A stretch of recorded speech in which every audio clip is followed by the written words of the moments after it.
तो हम लोगों ने एक बहुत ही महत्वपूर्ण इलेक्ट्रोडायनेमिक्स के नियम के बारे में पढ़ा, जिसको हम लोग गॉस का नियम कहते हैं।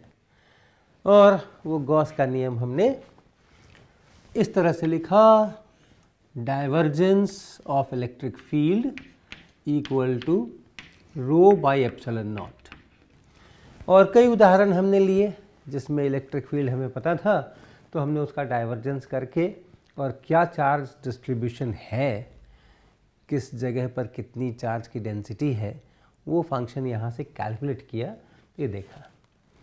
अब इसी का एक इंटीग्रल फॉर्म भी है जो आपका बहुत जाना पहचाना है, आपने बहुत सारा पढ़ा होगा, उससे कई सारे इलेक्ट्रिक फील्ड निकाले होंगे।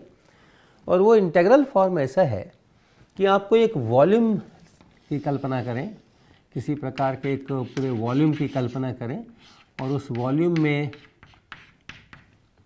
ये वॉल्यूम है कोई, इसको आप एज अ टॉ, हम लोग ये सिंबल वॉल्यूम के लिए इस्तेमाल करेंगे, और इस वॉल्यूम पर इसको इंटीग्रेट करें। क्या अर्थ है इसका, ऐसे पहले हम लिखें फिर बताएं।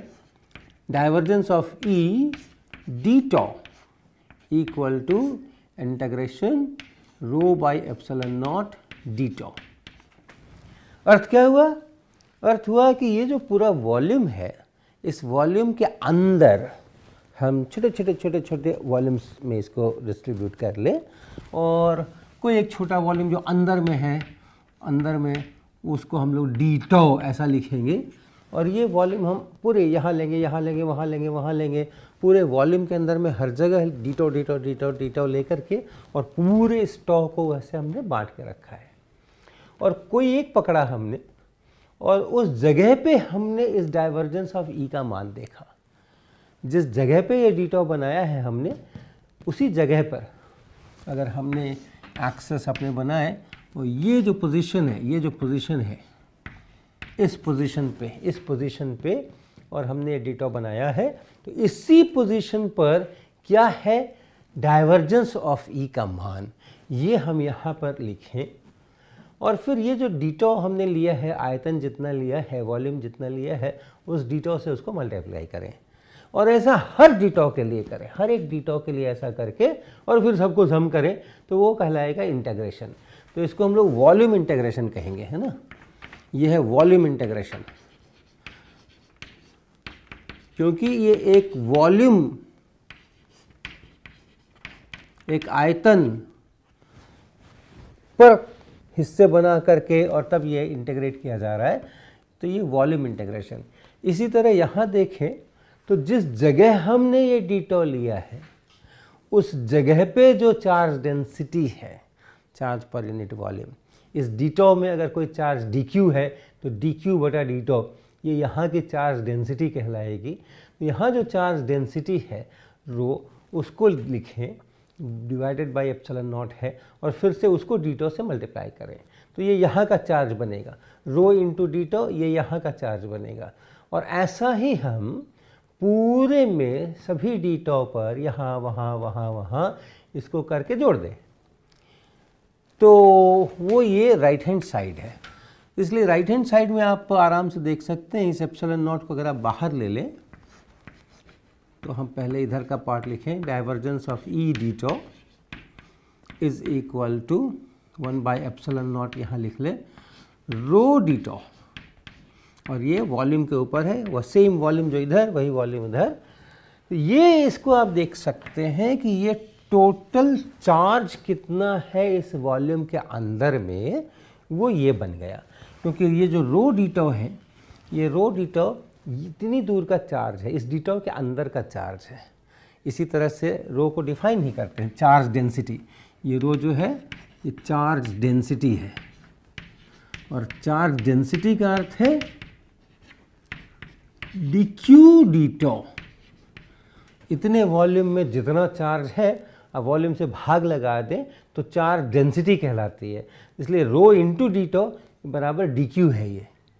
और ऐसा डी क्यू यहाँ, डी क्यू यहाँ, डी क्यू वहाँ, वहाँ वहाँ, पूरे वॉल्यूम के अंदर में डी टॉ में ढूंढ ढूंढ करके सबका चार्ज डी क्यू लिख के जोड़ दें, तो क्या बनेगा?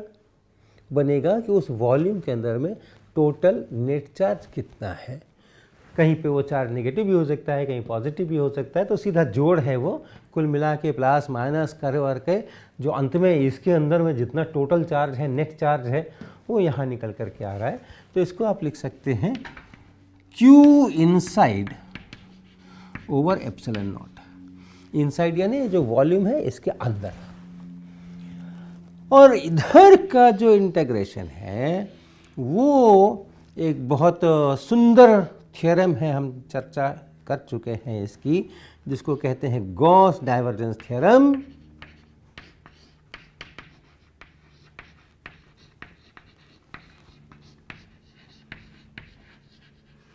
और वो गॉस डाइवर्जेंस थ्योरम किसी भी वेक्टर फील्ड के लिए, इलेक्ट्रिक फील्ड के लिए ज़रूरी नहीं, किसी भी वेक्टर फील्ड के लिए वो लागू है। और उसके अनुसार ये बराबर है surface integration, close surface integration, और E dot dA। Gauss divergence theorem है ये। कोई भी वेक्टर फील्ड अगर है, डाइवर्जेंस उसका अगर आप लें और उसके बाद उसको वॉल्यूम, किसी वॉल्यूम के ऊपर आप इंटीग्रेट करें, जैसे अभी हमने यहाँ पर इस डाइवर्जेंस और E को इंटीग्रेट करने का मतलब बताया, उस अनुसार इसका आप करें। और दूसरी तरफ आप उसी वेक्टर फील्ड को और सरफेस इंटीग्रेशन करें, कहाँ? उस वॉल्यूम की जो बाउंड्री है वहाँ। जब वॉल्यूम है तो कहीं पर उसकी बाउंड्री आएगी कि इतना, इतने वॉल्यूम, उस वॉल्यूम के बाहर, उस वॉल्यूम के अंदर, उस बाउंड्री के बाहर, उस बाउंड्री के अंदर। तो वो जो बाउंड्री पर जो सरफेस है उस वॉल्यूम के, उस पूरे सरफेस पर हमें इंटीग्रेशन करना है। ये S जो है इस टाउ का सरफेस है। ये जो वॉल्यूम है, टोटल वॉल्यूम, ये पूरा वॉल्यूम है, उस पूरे वॉल्यूम का जो ये बाहरी सतह है सारा, वो सारा बाहरी सतह को हम लोग S बोल रहे हैं। और केवल उस S पर रहिए। इस इंटीग्रेशन के समय अंदर क्या है क्या नहीं है उसकी चिंता नहीं करना, केवल सरफेस पे रहना। और सरफेस जो है उसको छोटे छोटे छोटे डीए भागों में बांटना। तो ये जो ऊपर का सरफेस है, केवल इस ऊपर के सरफेस को देखना और इस सरफेस को छोटे छोटे डीए में बांटना। अब ये छोटा छोटा डीए बन रहा है, ये डीटो बना था जब भीतर घुस करके हमने डीटो बनाए थे, लेकिन ये डीए जो बना रहे हैं ये उसके सरफेस पर ही घूम करके पूरे सरफेस को कवर कर रहे हैं। तो ये डीए हुआ और उस डीए के ऊपर ये वेक्टर है, और ये वेक्टर क्या है कि यहाँ इस सरफेस पे परपेंडिकुलर नॉर्मल, आउटवर्ड नॉर्मल डालिए। ये जो डायरेक्शन है ये इस डीए का डायरेक्शन है। तो डीए के डायरेक्शन के लिए उस सरफेस पर आउटवर्ड नॉर्मल डालें। उस डायरेक्शन में कितने मैग्नीट्यूड का, तो जितना ये क्षेत्रफल लिया गया है उतने मैग्नीट्यूड का वो है ये डीए वेक्टर। तो इस जगह पर आप इस ए वेक्टर को देखें, ये ए वेक्टर, यहाँ पर आप उस ए वेक्टर को देखें, वो भी एक वेक्टर है ए वेक्टर, और ये डीए भी एक वेक्टर है। और फिर आप ए डॉट डीए करें इस जगह पे, ऐसा ही हर डीए के ऊपर करें और उन सबको जोड़ दें, तो ये राइट साइड का इंटीग्रेशन बन गया। तो गॉस डाइवर्जेंस थ्योरम बहुत ही इंटरेस्टिंग, रोचक है, क्योंकि एक तरफ आप पूरे वॉल्यूम में किसी चीज़ को इंटीग्रेट करते हैं, अंदर वॉल्यूम के अंदर सारे वॉल्यूम पर ये इंटीग्रेशन होना है, और यहाँ सिर्फ सरफेस के ऊपर इंटीग्रेशन होना है, अंदर से कोई इस तरफ कोई उसकी जगह ही नहीं है। और तब भी ये दोनों बराबर होते हैं। पूरे वॉल्यूम के ऊपर आप उस वेक्टर के डाइवर्जेंस को निकाल करके और उसको इंटीग्रेट करें, और दूसरी तरफ उस वेक्टर को स्वयं आप केवल सरफेस के ऊपर इंटीग्रेट करें डॉट प्रोडक्ट करके। ये दोनों आपस में बराबर होते हैं, इनके मान आपस में बराबर होते हैं। ये गॉस डाइवर्जेंस थ्योरम है, प्रूफ आपको किताबों में मिलेगा इसका। तो उसके अनुसार ये divergence of E ditto volume के ऊपर ये बराबर है ई डॉट डी ए, उसके जो सरफेस है, जिस वॉल्यूम का जो बाउंड्री सरफेस है वो, और दूसरी तरफ है ये टोटल चार्ज उस वॉल्यूम के अंदर में, क्लोज सरफेस के अंदर में जो है, डिवाइडेड बाय एप्सिलॉन नॉट। ये कहलाता है integral form of Gauss's law.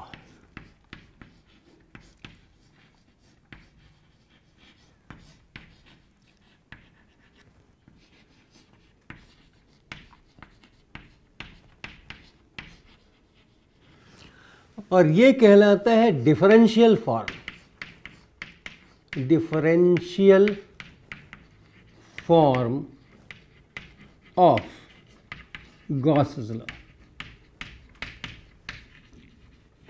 और अगर कोई मुझसे सिर्फ गॉसेस लॉ कहे बोलने को, डिफरेंशियल फॉर्म या इंटीग्रल फॉर्म ऐसा कुछ न कहे, गॉसेस लॉ क्या है, तो हम इसको कहेंगे ये पॉइंट बाय पॉइंट रिलेशन है। ये जिस पॉइंट पर हम ये चार्ज डेंसिटी लिख रहे हैं उसी पॉइंट पर हम डाइवर्जेंस ई लिख रहे हैं, और वो बराबर है, एक एक बिंदु पर अलग अलग ये बराबर है, जबकि ये पूरा मिला जुला करके और अंत में जोड़ करके कितना आ रहा है उसके अनुसार है।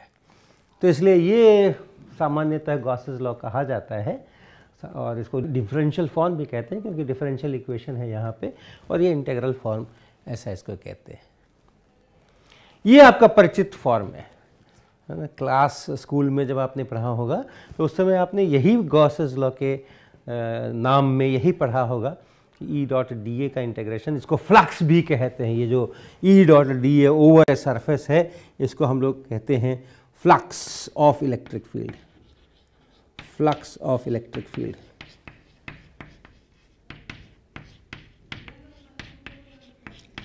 Through the surface, through the closed surface।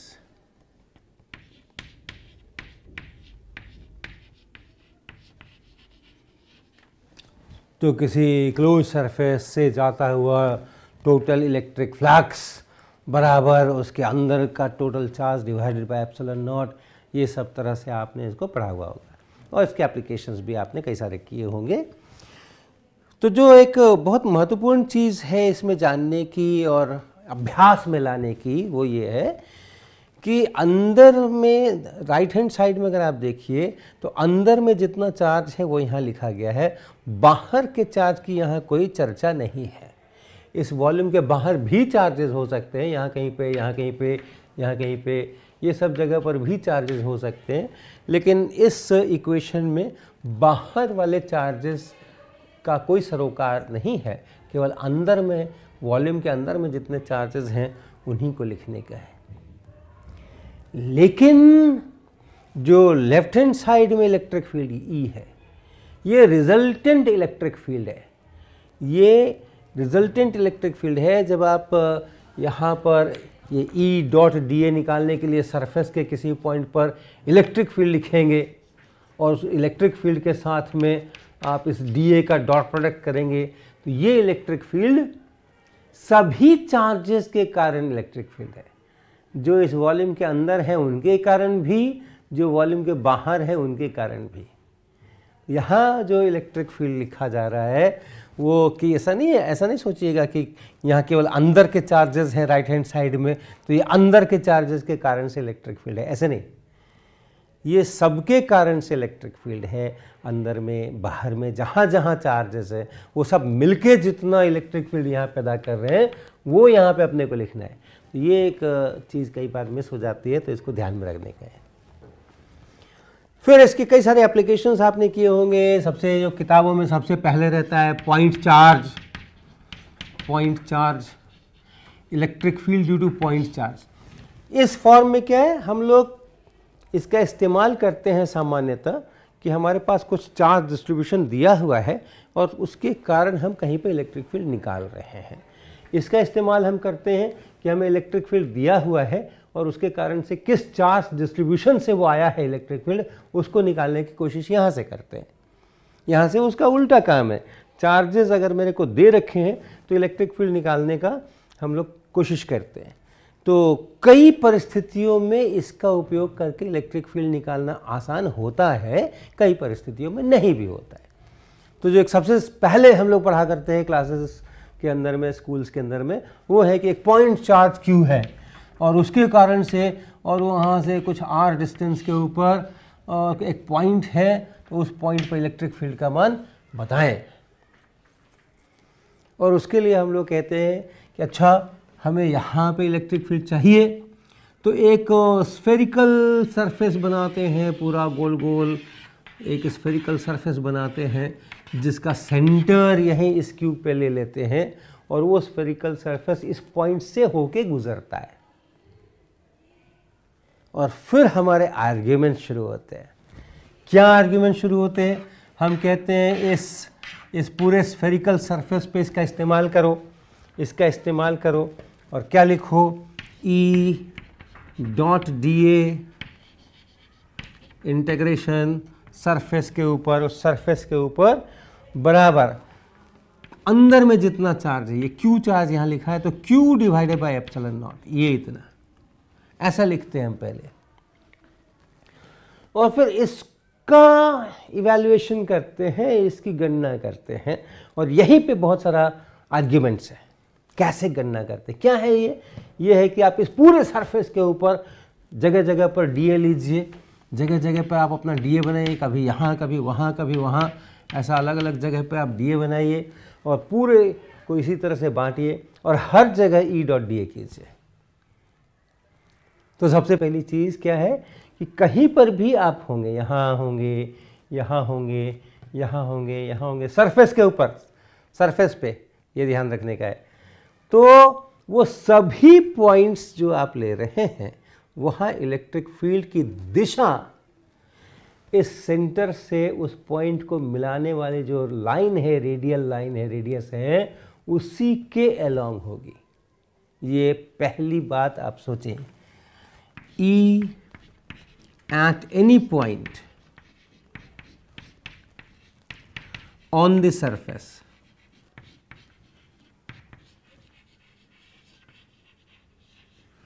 is along the radial direction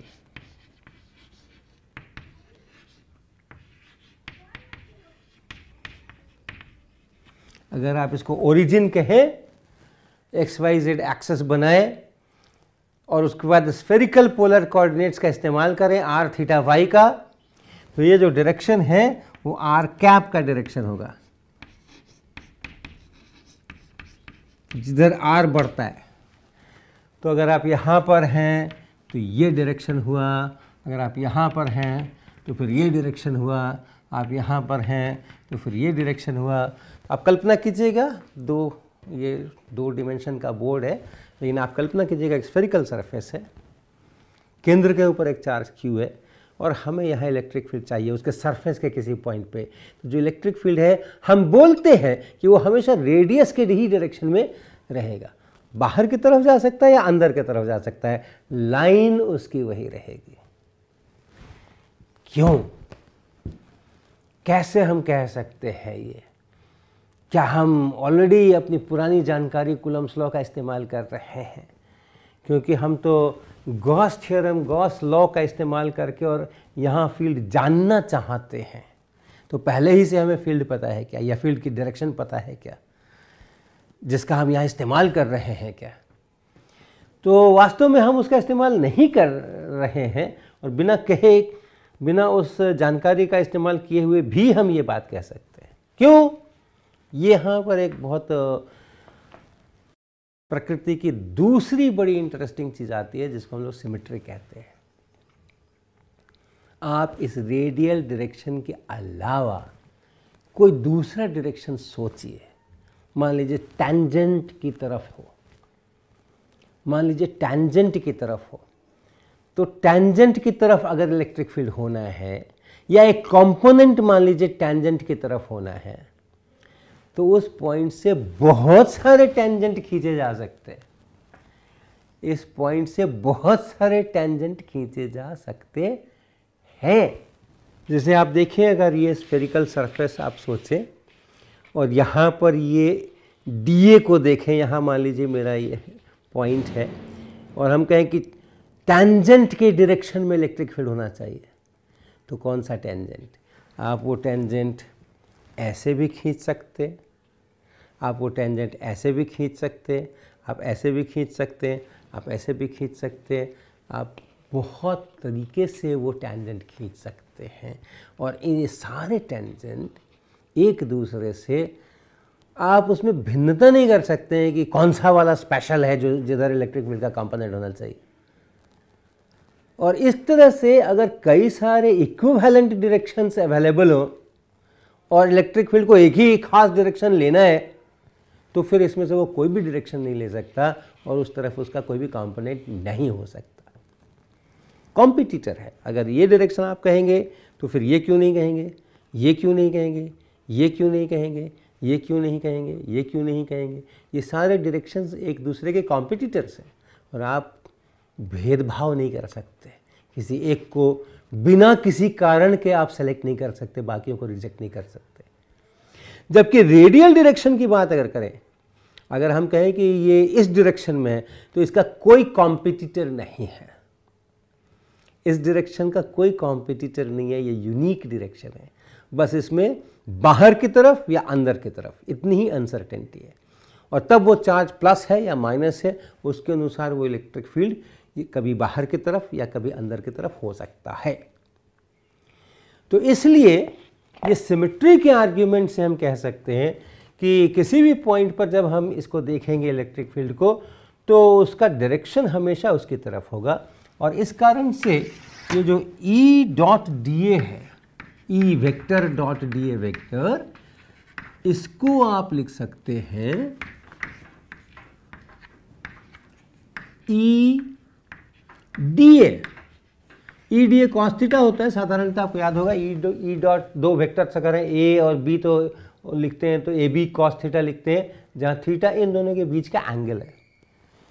तो ये जो इलेक्ट्रिक फील्ड है ये रेडियल डायरेक्शन में है और ये जो डी ए वेक्टर है वो तो रेडियल डायरेक्शन में है ही, आउटवर्ड नॉर्मल डायरेक्शन में, इसलिए इनके बीच का जो एंगल है वो हम ज़ीरो लेंगे।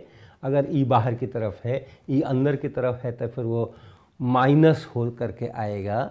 और इसलिए ये जो कॉस थीटा है ये 1 है और इसलिए इसको हम लोग लिखेंगे ई डी ए। तो ये पहला स्टेप हुआ, पहला आर्ग्यूमेंट हुआ, हमने नेचर की सिमेट्री को इस्तेमाल करके और इस स्टेप को लाया। अब दूसरा फिर से अब हम एक नेचर की सिमेट्री का इस्तेमाल कर रहे हैं। इस सरफेस पे आप यहाँ लीजिए, यहाँ लीजिए, यहाँ लीजिए, वहाँ लीजिए, वहाँ लीजिए, सरफेस पे रहिए। केंद्र पे चार्ज है और कहीं किसी चार्ज की हम चर्चा कर नहीं रहे, केंद्र पे चार्ज है। तो ये पॉइंट जितनी दूर है, ये पॉइंट जितनी दूर है केंद्र से, ये पॉइंट जितनी दूर है, सब बराबर हैं। और कहीं पर भी आप रहें, वो पॉइंट और कोई दूसरी जगह रहे वो पॉइंट, एक में इलेक्ट्रिक फील्ड कम हो जाए और एक में इलेक्ट्रिक फील्ड ज़्यादा हो जाए, उसके लिए फिर से आप कोई आर्ग्यूमेंट नहीं दे सकते कि यहाँ कम क्यों है और वहाँ ज़्यादा क्यों है। जैसा यहाँ सिचुएशन है वैसे ही वहाँ भी सिचुएशन है। तो इलेक्ट्रिक फील्ड का मैग्नीट्यूड भी हर जगह पर इस सरफेस के ऊपर बराबर होगा, ये भी महत्वपूर्ण है।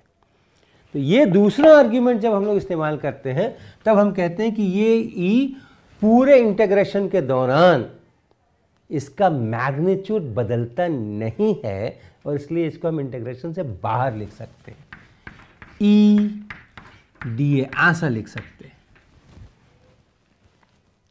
और ये जो है इसमें D A D A D A D A सबको केवल हमें जोड़ देना है, याद रखिएगा वेक्टर नहीं है, अब ये केवल मैग्नीट्यूड है।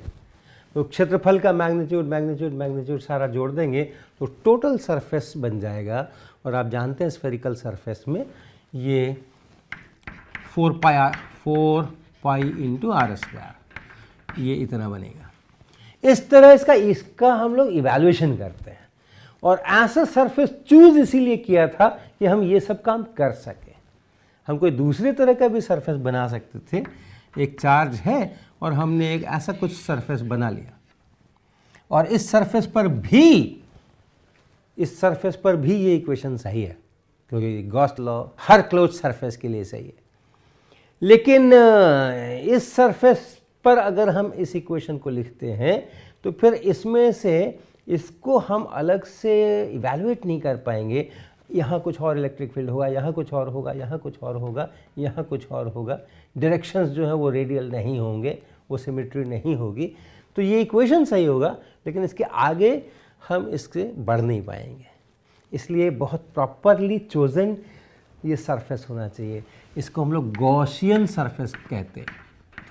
गॉस लॉ का इस्तेमाल करने के लिए, गॉस लॉ का इस्तेमाल करने के लिए जो सरफेस हम चूज करते हैं उसको हम लोग गॉसियन सरफेस कहते हैं। तो गॉसियन सरफेस का चुनाव ये दूरदर्शितापूर्ण ढंग से होना चाहिए, क्योंकि आगे मुझे ये इंटीग्रेशन करना है। तो वो इंटीग्रेशन करने के लिए कैसे हम सिमेट्रीज का इस्तेमाल करके और ऐसा कुछ बना पाएंगे, वो दृष्टि में रखते हुए और तब इस गॉसियन सरफेस का हम लोग चुनाव करते हैं। और फिर इसके बाद का तो काम आप जानते हैं ही कि ये लेफ्ट हैंड साइड हो गया E इंटू 4πr², और राइट हैंड साइड तो Q/ε0 है ही, और इसलिए E जब करेंगे तो E बन जाएगा Q/4πε0 r²। किधर? रेडियल डायरेक्शन में।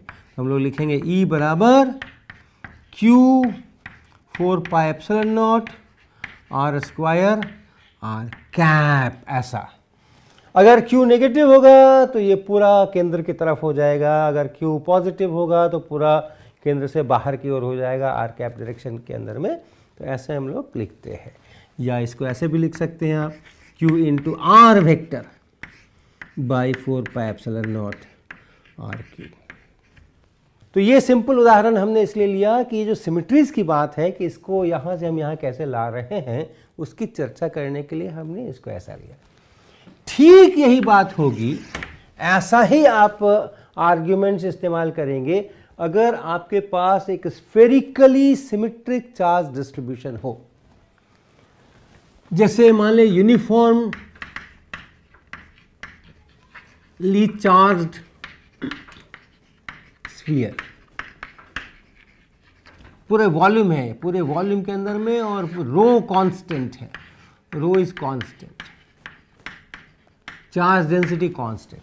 ऐसा अगर है और उसके कारण से कहीं इलेक्ट्रिक फील्ड लिखना है तो भी आप वैसा ही कुछ कर सकते हैं। अगर यहाँ कहीं पे इलेक्ट्रिक फील्ड चाहिए तो उस पॉइंट को, उस पॉइंट से होते हुए आप फिर से वैसा ही एक स्फेरिकल, कंसेंट्रिक स्फेरिकल सरफेस खींचिए, ये इक्वेशन का इस्तेमाल कीजिए।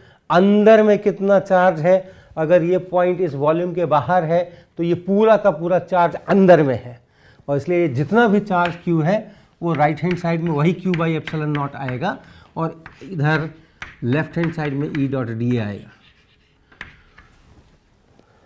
और ये E.dA का इंटीग्रेशन ठीक यही आर्ग्यूमेंट्स आप देखिए, सारे के सारे आर्ग्यूमेंट्स यहाँ भी लागू हैं। यहाँ इलेक्ट्रिक फील्ड की दिशा, अगर ये यूनिफॉर्मली चार्ज्ड है तो यहाँ इलेक्ट्रिक फील्ड की दिशा इस रेडियल डायरेक्शन में ही होगी। इधर हो सकती है या उधर हो सकती है, लेकिन कोई टेंजेंशियल कंपोनेंट इसका नहीं हो सकता। सेम आर्ग्यूमेंट, सेम सिमेट्री है यहाँ पे। जैसा ये दिख रहा है ये एक यूनिक डायरेक्शन है, लेकिन अगर आप उसका टेंजेंशियल कोई डायरेक्शन कोशिश करेंगे तो बहुत सारे एक दूसरे के कॉम्पिटिटर्स मिलने वाले हैं जिनमें आप विभेद नहीं कर सकते, और इसलिए सारे आर्ग्यूमेंट्स वैसे ही जाएंगे, और ये फिर से वही E इंटू 4πr² ऐसा बनेगा ये, और इसलिए फिर से आपके पास में वही बनने वाला है Q/4πε0 r²। ठीक। तो अगर यूनिफॉर्मली चार्ज स्फीयर है, और यूनिफॉर्मली चार्ज ही नहीं, स्फेरिकली सिमेट्रिक अगर है, क्या मतलब? मैंने ये शब्द इस्तेमाल किया, स्फेरिकली सिमेट्रिक चार्ज डिस्ट्रीब्यूशन। इसका अर्थ है कि जो चार्ज डेंसिटी रो है किसी पॉइंट पे, वो सिर्फ r पे डिपेंड कर रही है। ओरिजिन मैंने यहाँ लिया है, XYZ कोऑर्डिनेट्स बनाए हैं, एक्सेस बनाए हैं, और तब हम r θ φ का इस्तेमाल कर रहे हैं, और ये हमारा पॉइंट, कोई पॉइंट हम ले रहे हैं उस वॉल्यूम के अंदर में, और उस पॉइंट को हम ये r वेक्टर कह रहे हैं। तो ये पॉइंट अंदर में यहाँ हो सकता है, वहाँ हो सकता है, वहाँ हो सकता है, वहाँ हो सकता है, वहाँ हो सकता है। तो उसका मान, चार्ज डेंसिटी का मान सिर्फ r पे डिपेंड करता है, थीटा फाई पर डिपेंड नहीं करता है। तो ऐसा जब हो, depends only on r, not on theta phi, तो उसको हम लोग कहते हैं स्फेरिकली सिमेट्रिक चार्ज डिस्ट्रीब्यूशन। और वैसा जब भी होगा तो ये चीज़ ऐसी की ऐसी आएगी। और अगर हमारे ये पॉइंट इसके बाहर नहीं हो करके वॉल्यूम के अंदर कहीं पर हो, तब क्या होगा? तब भी यही सिमेट्री है। फिर आप सारे आर्ग्यूमेंट्स की खोज खबर कीजिए, यही सिमेट्री है। और इसलिए अगर अंदर का भी पॉइंट आप लेते हैं, हमने ये पॉइंट यहाँ नहीं हो कि यहाँ कहीं पर है, तो भी वैसा ही कंसेंट्रिक आप स्फेरिकल सरफेस बनाएं और ये फिर से वही E इंटू 4πr² बनेगा। और दूसरी तरफ अंदर वाला चार्ज लिख, इतना ही चार्ज लिखना है, तो जो अंदर में चार्ज है Q in, केवल उतने को ही लिखना है बाई एप्सिलॉन नॉट। अगर यूनिफॉर्म चार्ज डेंसिटी रो है तो इसको आप लिख सकते हैं रो इंटू 4/3πr³।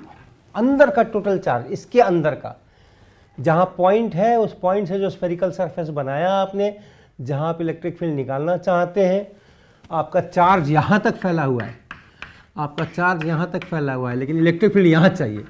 तो इससे जो स्फेरिकल सरफेस बनाए हैं, इसके अंदर का चार्ज चाहिए, तो इसके अंदर का ही वॉल्यूम हम लिख रहे हैं यहाँ पर 4/3πr³ इंटू रो, अगर रो कांस्टेंट है तो, यूनिफॉर्मली चार्ज स्फीयर है तो। और फिर यहाँ से आप इसको कर सकते हैं और देख सकते हैं कि E जो है वो है rho into r/3 epsilon naught. और अगर आप वेक्टर में लिखें तो E बराबर रो r/3 epsilon not. Radial direction है, अगर रो नेगेटिव है तो वो अंदर हो जाएगा, रो पॉजिटिव है तो वो बाहर हो जाएगा।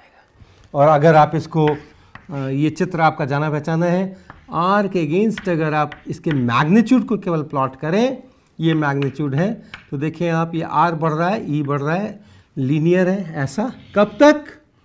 जब तक आप यहाँ इसके अंदर हैं, सरफेस तक। और उसके बाद ये, और ये कैसा है, 1/r² वैरायटी है, तो इसका ग्राफ ऐसा है। तो ये आप, ये चित्र आपको जरूर याद होगा।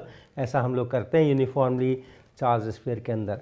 अगर ये यूनिफॉर्म नहीं है, स्फेरिकली सिमेट्रिक है, तो फिर अलग अलग r पे अलग अलग रो हो सकते हैं। तब हम लोग ऐसा नहीं करेंगे, तब हम लोग फिर से उस जो भी रो हमें दिया गया है as a function of r, उसका इस्तेमाल करके और इसका टोटल चार्ज निकाल करके अंदर का, तब फिर उसको यहाँ पे लिखेंगे और ऐसा बनाएंगे। हम कुछ दूसरी सिमेट्रीज की चर्चा अगले क्लास में करेंगे।